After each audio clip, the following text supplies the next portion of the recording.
All right, everyone, I'm live right here. Hey guys, how y'all doing out there? Like, this isn't the Ray Infinity Show podcast. This isn't that. I'm just doing like a live here just for YouTube. Like, I just want to do like a video today. Like, what I'm trying to do is like I'm trying to like bring out do more videos all the time. Not just do like the podcast, but like do like more lives and stuff like this. Like I did one about Ethan Klein a couple weeks ago, and I want to do this one right here because like I just want to do more videos and like just expand it. It's like this stuff is like some pretty fun stuff that I'm doing. Like I really like this kind of stuff. So yeah. All right, guys. Like as you guys know, my name's Ray. I'm just here doing a live, and as you can tell from the video, you can tell what I'm going to be talking about here today. What I'm going to be talking about here today is whether or not Texas, the great state of Texas, the Lone Star state of Texas, is it on the way to becoming a blue state? Because as you know, Texas is like incredibly when we think of Texas, we think of this ruby red state, like cowboy people in the Cowboys, West, Texans, all of this, bison, pigs, hogs, all of them were running around, wildlife everywhere, a lot more self-accountability in Texas. Like that's the kind of stuff that I really like. And basically practically just the wild, wild west. That's what a lot of us think when we think of Texas. That's what we believe. But as you guys realize, like Texas over the last few years has not been the same as it once was. Like back in what we think of Texas as that, it's not the same because like it's becoming more. How should we call it? It's a little more wokeified or more lefty things have been happening to Texas. Like a lot of stuff like that has been happening. Like Texas is not like the ruby red state we once thought it was. Like it might not. I'm not even sure if it's a red state anymore. I think it actually might be a purple state now. Like because from what has been happening over the last few years, I just don't. I can't see how it's like how it's like a red state anymore. Like I'm gonna bring this up, especially with how the state votes. Like I'm gonna show you guys this right here. Like I should have brought this up right away, but yeah, here it is. Okay, where is this? I'm gonna start with the 2018 midterm election, the Senate run election between Beto O'Rourke and Ted Cruz. As you guys know, I'm starting out talking about that. As you guys know, Ted Cruz just barely beat Beto O'Rourke in the 2018. Like he just barely beat him. Like Ted Cruz got only like 50.9% of the vote of the Senate race, and Beto O'Rourke got 48.3%. Like holy cow! Like how did this happen? How did this get this close? Like it's shocking. Like you can clearly see if you look at all of this right here in 2018, look at all this blue down here in Texas. Like the entire south of Texas right here is all blue. Except maybe like a couple counties, but it's almost deep blue right down here. Obviously, because it's by the border and like where a lot of Hispanics, like they all came down because the southern part of Texas has been always historically Hispanic and has always voted blue, but in this went even deeper blue. And when you look at this even more, just look at this. All the major cities in Texas is blue. Austin is. Look at Austin right here. Deep blue. Ted Cruz got absolutely obliterated by Beto O'Rourke.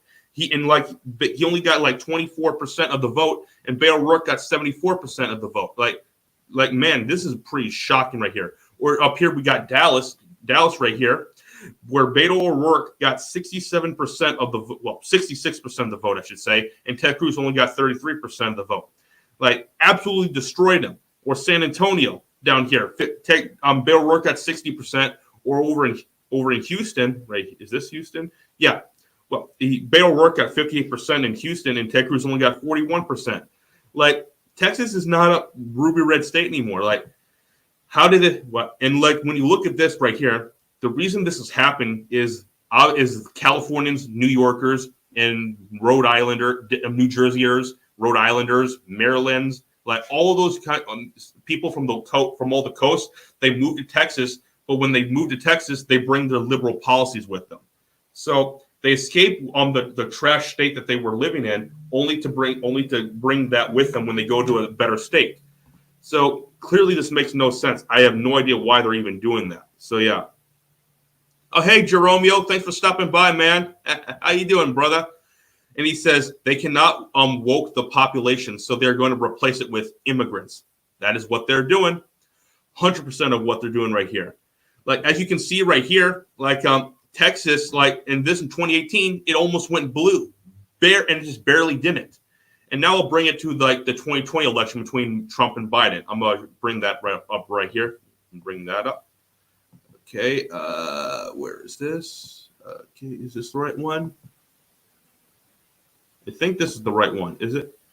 No, that's 2022. Oh, okay, I gotta find I'll bring that up in a second. So yeah.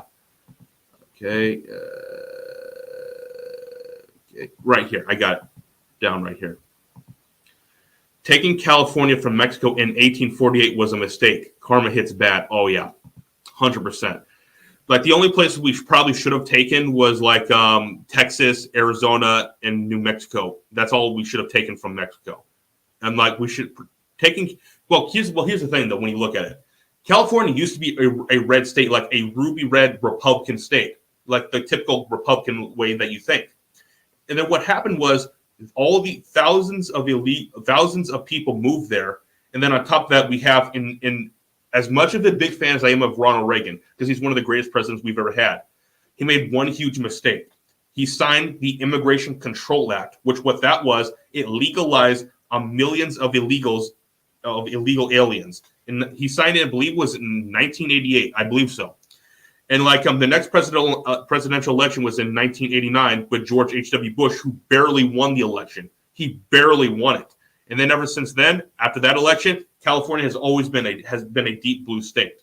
When you look at the traces, it always has been. That's just what it is. Like there's nothing that can change that. I don't think so. So like it's getting pretty scary, guys. Really scary. And like down here, here's the 2020 election between Trump and Biden. Like as you guys know, Biden almost won Texas. He almost won Texas in 2020.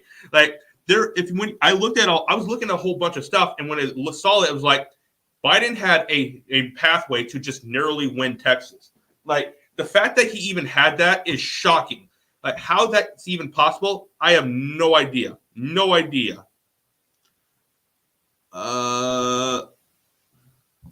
Not liberating Cuba when he realized Gorbachev would not move a finger for a third world dictator. I think it's probably up there. That could be too. It could be, but you could still argue the Immigration Control Act because like that's actually damaging the country from within. Damaging the country from within is much worse than damaging the country from outside of it. That's just my opinion on that. So. But hey, I can't argue with that. I can't argue with that. But it's a great point. Yeah, like Trump barely won Texas in 2020. Look at this. Trump got 52% of the vote, while Biden got 46%. Like when you look at this all down here, like it's not as blue in the South as it was in 2018. Maybe that's because Ted Cruz was just not a lot of people don't like Ted Cruz. Like Ted Cruz is very unpopular, even by a lot of Republicans, so you can make an argument with that. So, but still, though, the border, the down south, if it wasn't for down south of Texas, the border going a little more red than it did, Biden may have won Texas. He may have. So, I think a lot of that has to do with like a lot of the elite, a lot of the Hispanic vote down by the border. They are angry about like open border policies because Trump actually secured the border, and that's what the majority of Hispanics down by the border. They want a secure border. They don't want wide open borders. And with this, and because Democrats want wide open borders, that's possibly why it went red in 2020. And like I said, if it wasn't for that, Texas may have went blue in 2020 if southern part of Texas hadn't gone red. It may not have. It's possible. I don't know, but it's a strong possibility. Like as you guys know, Austin particularly, like Austin, it's not the same. Like, look at this right here. Joe Biden got 71% of the vote in Austin, Texas. Look at this.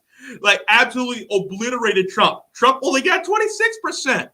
Like, this makes literally no sense right here. How does this happen? Other than the fact that so many people are moving to Texas and they're bringing their liberal policies with them. So, yeah. Like, this is extremely scary stuff right here. And down here, you got San Antonio, which Biden got almost 60% of the vote. And still, look at this. Trump only got 40%. down over in Houston, he got like Biden got 56%, and down up here in like in Dallas, Biden got 65%. Like, oh my, this is, look at this. Like, it's almost blue. Texas is not a red state anymore. I think Texas is a purple state now. I don't think you can say it's a red state anymore. I think you have to safely say Texas is a purple state now. It's not a red state anymore. And down over here in El Paso, he got 66% of the vote. Like, look at all this. If you look at all the majority of Texas is red, like most of the counties, but it's all the major cities have always go Democrat. It's always been like that. All cities in like red and states, including red states, always go Democrat, except for West Virginia. West Virginia is the only state where like the cities don't go blue. They go red, which is still surprising though. I like West Virginia. I might take a trip down there eventually because I think it's a pretty cool place down there. So, yeah. But look at this. And then this is in 20. You see the progression in 2018. This is 2020 right here. Let's go to the midterms down here in this year, from a few weeks ago here in 2022. Let me bring this up. Okay. Right here. This right here is between Greg Abbott and Beto O'Rourke in the election here in the midterms right here. Let's take a look at this. The same thing happened really. The southern part of Texas a lot of it went red. Like it's still blue over down here, but overall it still went red because a lot of the immigrants, a lot of the Hispanics down there in Texas, at least at the border, are angry about open border policies. And with Biden having a wide open border, it's making them angry. So yeah, pretty obvious with what's going on down here. So, like, same thing again. Greg Abbott barely. Well, here's the thing. This is a bigger margin, but still, though, the fact that this election was even this close as it was is still shocking. Like, there's no reason Beto O'Rourke should have even got 3 million votes. There's no way he should have. Like, the fact he even got 3 million, like, he got within a million votes of becoming governor of Texas. So, yeah, it's. Like look at this down. Let's look at Austin right here. Austin, Austin used to be a great place. It's not anymore. Like Beto O'Rourke got 72% of the vote and Greg Abbott got 25%. So yeah, still absolutely obliterated. Up in Dallas, he got 62%. Went down a little bit. So yeah. So some of the people that Trump lost in 2020, some of them actually did go to Greg Abbott, but not by much, but not a huge margin. It was just enough for with adding the southern part of Texas, with adding on top of that with some of these people that went for Greg Abbott because they didn't like Trump, but they went for Abbott. That just moved the needle up a little more for Texas for Greg Abbott, but just barely though, and it's not a whole lot of it. So. Yeah, I can't really talk about that here on YouTube, Jeromeo. So yeah, I can't really talk about it. So yeah, but yeah, maybe if I do a Rumble video talking about it, we might be able to go into that. But I can't talk about that here. So yeah, But still, though, look at and also down here in like Houston. Beto O'Rourke, well, this is actually a little closer margin than it was for Trump, but Beto O'Rourke still got 54% of the vote, and Greg Abbott got 44%. So, as you can see, it's still getting closer. Texas is not a ruby red state anymore; it's a purple state. Look how close these elections are getting. Wow. Okay, something was in my throat right there. But yeah, I think the reason Greg Abbott just barely won by a slightly bigger margin than Trump did against Biden in Texas is because Trump, a lot of the people that didn't vote for Trump voted for Greg Abbott because they saw some of the things that were going on by the border. So some of these people in these suburbs, what they did was they moved away from Trump, but they came back to Abbott only because of the southern border stuff. Or it's also because Beto O'Rourke is just one of a weird dude. He's very, very unpopular. So maybe that had something to do with it. I don't know. It could have. I don't know about that. So yeah.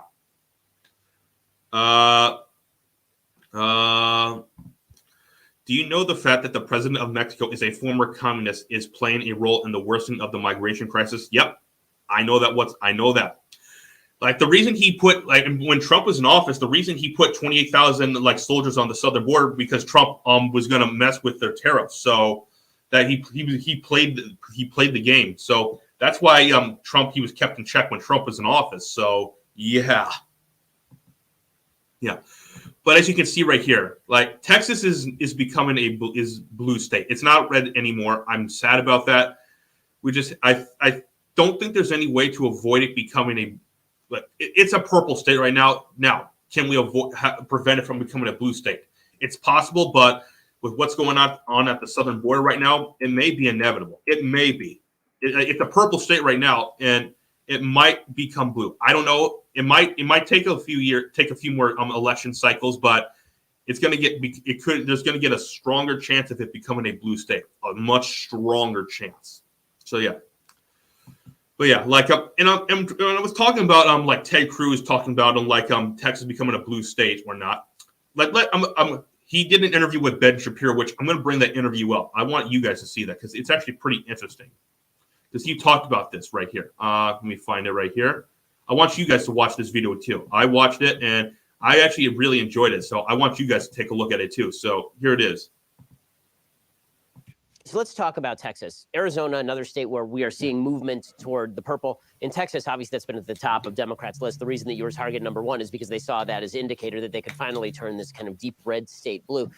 Do you think that Texas is moving in the direction of the blue? It looks right now like a lot of folks are moving into Austin, a lot of folks moving into urban areas that are much more to the left. The voting records tend to show more Democratic turnout. Is Texas in danger of turning purple? Absolutely. I think it is purple in my opinion right now. Too broad. There are a lot of different movements going on, but two broad political movements that are cross-cutting. Mm-hmm. One thing we're seeing in recent years is working class voters are moving right. That's making states like Midwestern states trend more Republican. And I'm in Iowa, so it's a red state now. However, suburban voters, in particular suburban women, are trending left. That means states with big suburban populations, states like Texas, states like Georgia, states like Arizona, are trending left. They're becoming more purple.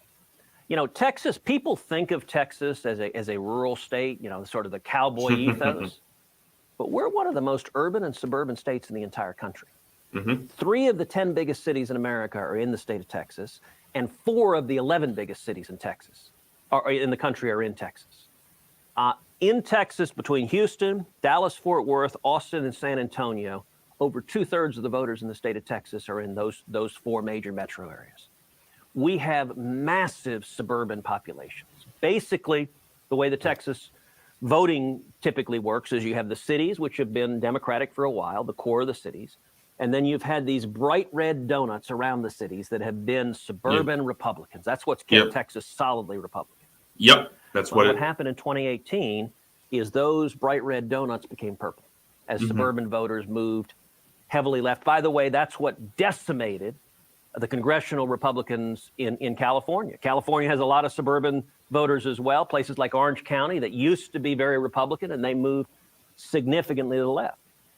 If we're going to stay competitive, we've got to be reaching those suburban moms and making the case why these policies matter, why socialism and open borders, why that is bad for suburban moms, why that's bad for your kids, why that's bad for your future. The media doesn't want any of those messages to get across. And so that means it's our job. And we've got to do it in ways that get around the gatekeepers, because the gatekeepers, they're not pretending to be Walter Cronkite anymore. They are full-on partisans. They will put on their hat and they will cheer for whatever leftist wins the Democratic nomination. And they will do everything they can to collate the information and to pitch a propaganda war. For those of us who value freedom, we've got to counteract that. Yeah. Like you can clearly see right there, like the suburbs, like they're trending more left, more liberal. Like you see, like particularly with suburban women. And like as you can see, but here's something weird though. Like in Virginia, for instance, in 2020, Trump absolutely got obliterated in the suburbs. He got obliterated by Biden. But in 2021, when Glenn Youngkin became governor, the main reason he was able to become governor was because the suburbs flipped 15 plus points. They went red. the suburban women, they voted for Glenn Youngkin. That's pretty interesting right there. How did that happen? But like in Texas, it's becoming more left. But in Virginia, it might be becoming a little more right. Who knows? I don't know. Maybe it's because of the demographics. Maybe because there's more like ethnicity. There's more diversity in Texas, maybe, or in Virginia. I don't know. It's possible. I truly don't know. So I don't know. I'll have to look more into that. Like I've looked at it. I just haven't figured it out. So yeah. But yeah, here's another interesting thing right there about the suburbs. Like a lot of these suburbs, a lot of them are not native like Texans anymore. Most of the people in the suburbs and in the cities, like most native Texans, they live in the rural areas like you typically think.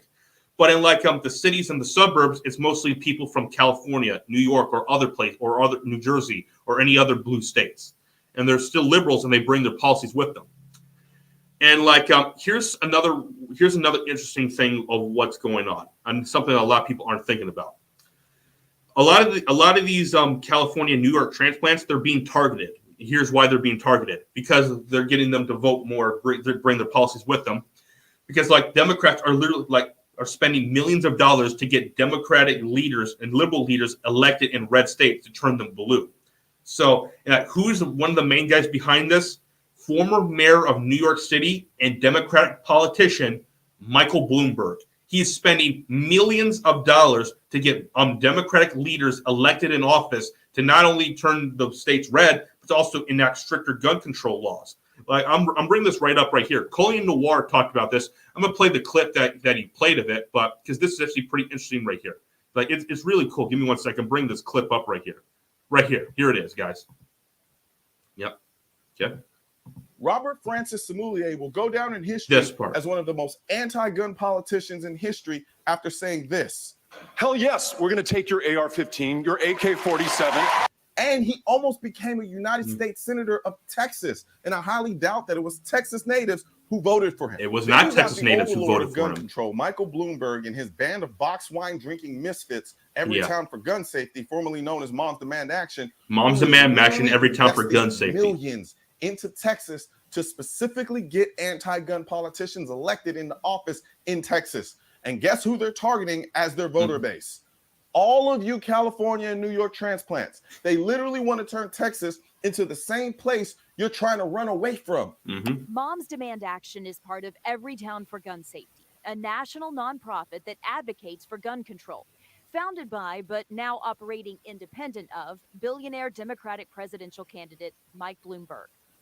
Everytown will spend $8 million in Texas in 2020, campaigning for candidates who will vote for stricter gun laws. Over here, we like freedom and we like our guns. We don't like to be coddled and we like our governments limited. And when people do stupid, there are real consequences. So if you're one of those people who want to leave places like California and New York and want to move to a place like Texas or any state like it, bring your guns, bring your ammo, and bring your manners. Please. Leave all that gun control mess over there. Don't come over here and start trying to vote in the same leaders and policies you're now running away from. If that's what you're on, stay over there. We don't want stupid people. We want good people who are living in a stupid city or state. So if this is Colin just said it right there. You heard him say it. Michael Bloomberg and all these Democratic elitists, they're targeting these people that are moving to California, particularly not just in Texas, but Arizona, Florida, Georgia. They're targeting all of them because they're more likely to vote, because most of them are likely to be Democrats, and they're most likely to keep voting for Democrats. So that's why they're spending millions of dollars trying to get them elected. So yeah, you can clearly see this going on right here. Really, really see this. And when I said Beto O'Rourke got very close to Greg Abbott, a lot of it has to do with the political indoctrination. A lot of these my generation Zoomers, a lot of them are indoctrinated and vote liberal and Democrat. So, and as you guys know who Sav is from Sav Says, Savannah Hernandez, she went to the University of Texas in Austin and was talking to people before the midterms about whether or not they would vote for Greg Abbott or Beto O'Rourke. And the vast majority of them said they were going to vote for Beto. And I want to play that video that she did when she went to ask those people that. I'm gonna bring this up right here. So yeah, this is pretty cool stuff right here. Like, I want you guys to see this, what she's referring to right here. So yeah. The 2022 midterms are coming up, and we have a big governor's race here in Texas. We have Beto O'Rourke going up against Governor Greg Abbott. Now, I'm here at UT Austin to ask Texas residents who they're going to be voting for and why. Let's go find out. Are you Yep. from here in Texas? Yes. Are you planning on voting at all in the 2022 midterms? Yes. Look at Who this do you plan on person. voting for? Beto. How come? I love Beto. I Why? don't know anything about politics. I'm sorry. Yeah, Well, you're you're voting for not- someone and you don't even know anything about it. Give me one of his policies that you like the most that has led you to want to vote for him. Oh shoot. I'm not into politics. I'm not gonna lie. I don't know. So anything. why are you voting then? No? You shouldn't be How voting come if you not don't know voting what for you're Greg Abbott doing. then? Because a lot of my friends. It's because a lot of my friends talk about Beto and they say how great he is, and I agree with my friends' like ideals. So yeah, and they've explained it to me. I just forget. Hey, Beto. You're really excited. Look at all about these Beto. people. You want to vote for him for governor. Talk to me about why that is. The Green New Deal. I I've- didn't like, notice again, I that haven't was on his shirt brushed already. up before this particular thing. I like Beto. But you will be voting for him for governor for the 2022 midterms. Yes, absolutely. Probably Beta. Beto. How come? Look! The abortion stuff. I'm pretty like socialist democratic. So Oh I God, always socialist support a Democrats. Democratic candidate. Honestly, I just want to push for Texas to be blue. I think What? overall? I'm not like a particular fan of Beto overall, so there's not like some particular reasons. If that makes sense. So you said you like Beto because of the abortion issue. Talk to me about why that's important to you.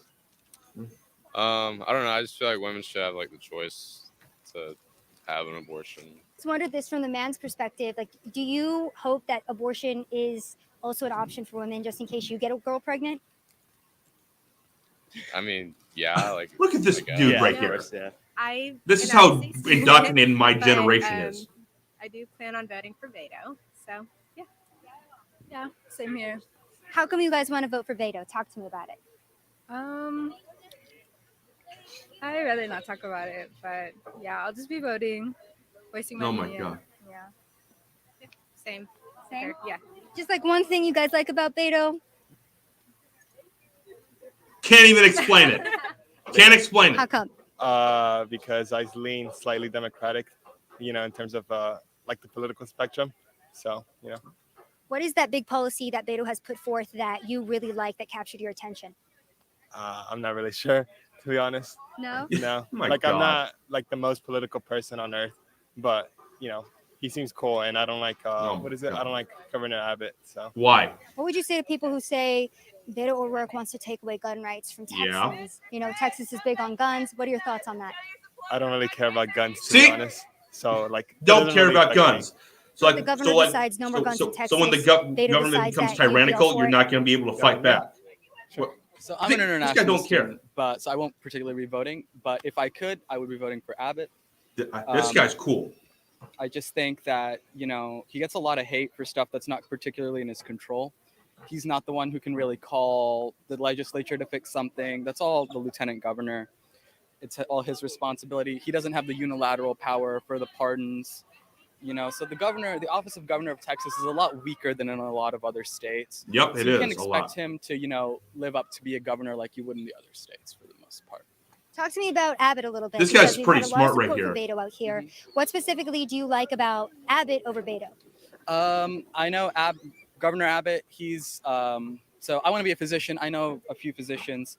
I've met some that he's appointed to the Texas Medical Board, and they've been very good people. So he's made some pretty good decisions. This guy over knows what he's that, talking about. relatively speaking. And this guy can't even vote. And But those it's other also people who that I can really vote don't even Beto, know anything. right? He really comes So- off as hyperbolic, and he waits for something to go wrong, and then he goes all in on that with a super emotional spiel, which I really don't like. Like the way he did the Uvalde thing, I say, it's a tragedy. Of course, it's wrong, but He was trying to get attention with everything in the state about just one thing, right? And I definitely don't support his ideas of gun buybacks and all of that, Mhm. because if you don't know, the worst mass shooting in the United States history is perpetrated by the army against the Lakota Sioux. They Uh-huh. went to disarm the Native Americans and massacred just hundreds of people, women, children, and all that. So you can't completely trust the government. This guy is or really knowledgeable. constantly, uphold your rights, right? You have to have a way to do that. And I'm pro civil rights. I gave a speech about Frederick Douglass and all that, and there's a very important quote from him. A man's rights are found in 3 boxes: the jury box, the ballot box, and the cartridge box. So if all else fails, you have to have something, right? Are you guys Texas residents? Look at all these people. Who are you guys voting for governor? Abbott or Beto? Beto. How come? Why? It's more like a family thing. Like, Oh my just God. He just I've been told by like people that he fits more with like my family's like, it helps more like the people that my family are, like who they are. Oh my like, God. Like immigrants or? Yeah. I don't really know a lot of the stuff like he's doing. And stuff. I just Actually, know that I've been Greg told Abbott by would help you people much better with that he's actually immigrants and stuff like that. Much I better. know the other side's like is something about gun rights and stuff. That's all I've heard, but I don't know. I don't really have an opinion on this. I come from a very Hispanic family, and I know there's like a lot of prejudice against other candidates still, but I guess it's more like a family thing as well. Have you looked into Beto personally at all before voting for him? No, I haven't. I'm not very aware of political standards right now, but I will take a look at it. But you will be voting for him. Yes, I'm voting for Greg Abbott. Oh, this guy's is cool here too. He just has I guess, what he believes and what he's fighting for matches me a little bit more. I'm Catholic, so his beliefs match mine. Very similar. What's one of the best policies that Greg Abbott has put forth that you agree with? Well, I came from El Paso, so I would have to say immigration and just, gun rights as well. Honestly, I'm not excited by either of them, but I am going to be voting for Beto this time. What? For Beto? How come? Yeah. It's a lot of different. It's very. Let me think about that for a He little bit. I don't really have doesn't know. an upfront answer for that because usually I tend to lean Republican. But I'm gonna be honest, I'm a big pothead, and I really want him to legalize weed. I am not a fan of Beto's gun policy things, and that's a huge thing that I'm worried about. The gun thing should be number one on your believe list. A lot of what in either of immigration. them promise they're going to be doing for the state. One side, I watched the debate. Greg Abbott was, I don't know. I feel like he has a lot of explaining to do for like why hasn't a lot of things been done. A lot of things go wrong in Texas, and then it only gets fixed when it goes wrong. And I think abortion should be legal in this state. Gotcha. So for Beto, you said that you don't like his gun policy, but you would still be willing to vote for him. I mean, I know a lot of Texans do fear if Beto gets in that our gun rights will be severely restricted in Texas. It will What are be. your thoughts on that? I do not believe that he's actually going to be able to get that through. I think the Supreme Court has a lot of checks that would be able to prevent that. And I do not think Texas, Not entirely. the people of Texas are going to really allow that to happen. I feel like Beto is uneducated on firearms. I think he says a lot of emotional standpoints, like he does a lot of emotional arguments, and it does work. And honestly, somewhat worked on me a little bit. I am willing to budge when it comes to gun laws. Oh And my God. One thing that didn't sit right with me is that during the debate, they asked him like, "Well, will you confiscate the guns?" All he managed to say is that I will protect the interests of the children. Okay, great. So that's like a little fishy to me. I guess Abbott. I'm not that educated though. No, not too sure. No, yeah. Why Abbott over Beto? I just, like I said, I'm not educated at all. I know Abbott more than I know Beto, so. Yeah. Not sure about either the policies though for the two. No, I don't know. So even though I'm glad this guy's voting for Abbott, but still he's Okay. not educated though. Only educated people, in my opinion, should be the ones voting. Like if you don't know what you're talking about, you shouldn't be allowed to vote. You're just gonna ruin things for other people. So yeah. And like I'm gonna play one more thing, then I'm gonna go because end the stream right here. I'm because like this is from NBC where they were actually talking about whether or not Texas is turning blue or not because like they were talking about like Arizona and New York and Texas. So and with Texas they were actually discussing whether or not it's going to turn blue or not. So I'm gonna play that video right here. Then I'm gonna head out. So yeah, this is the last thing I'm playing for the night. Yeah, this is from CNBC. Okay, this is it right here. As fallout continues from February's storm, some Democrats say it could be the catalyst that turns Texas blue. I think it's not a question of if, it's a question of when. In Probably. Texas, all of It our probably big is a cities question of are when. Liberal. They vote Democrat. They've always A been catchphrase voting has even Democrat. emerged from those who prefer not to see political and cultural shifts in Texas. So, don't California my Texas is essentially saying, if you're going to come to Texas, come to Texas. We welcome, come one, come all. We welcome everyone. However, you're leaving California for a reason. Yeah, sure, you can come over here because you like the lower income tax or the lack thereof. But at the same time, if you continue to vote for the people who were like the people in California who were instituting these high income taxes, it's going to follow suit. This next year, I think They're going to increase the income taxes too. 10 years compressed into one. From the announcements of new people moving here and companies coming here and new things launching. While the trend is indisputable, debate remains about whether it will in fact change Texas long term. Everything that Elon Musk is today is because of California. Mhm. Like his first and second, third startups, PayPal, all of that was in California. Yet instead of saying, hey, let's improve California and make Mhm. California really a great place, he's like, hey, I'm leaving. Yeah. So he brings a transactional mindset. He doesn't bring a long-term mindset to Texas, right? It's just the place for him for now. There's an entrenched culture that needs to be respected in Texas because that's why Texas is the way that it is. Mhm. Why it is such a sought-after place to live now. And so don't try to uproot it. Just add a little spice. Yeah, just add a little Bring spice. A bit of what culture you brought from California. Just kind of sprinkle it a little bit there. But don't and change it. Texas as it is and enjoy it. Try to appreciate what Texas is and just embrace the freedom. So yeah, but look, most people aren't going to do that. They're just when they come here, when they go to Texas or Arizona, well, maybe not even Florida, but like Texas, Arizona, Georgia, and Nevada, they bring their policies with them. They don't necessarily bring their policies with to Florida because from what we've seen in this past election in the midterms. So yeah, but still though, it's pretty weird stuff. So yeah. All right, guys, I'm gonna head out right now. Like I've been going for almost 40 minutes. Like I just want to do this stream right here, talking about this. I might be doing one of these like mini streams right here every now and then. Like it's not a podcast episode. This is just like a mini live stream. It's only going to be on YouTube. But yeah, I should be doing it. I might be doing an episode tonight for the Ray Infinity show. I might be. I'll have to see. So yeah, I want to see how things work out. All right. All right, guys, make sure to like this video, subscribe to this channel, share this video with your friends, and turn on notifications so we can beat the YouTube algorithm. Because this channel right here is shadow banned, and we need to undo it. So I'm trying to grow my channel vastly. All right, guys, this is Ray, the host of the Ray Studios channel. Catch you guys later. Peace!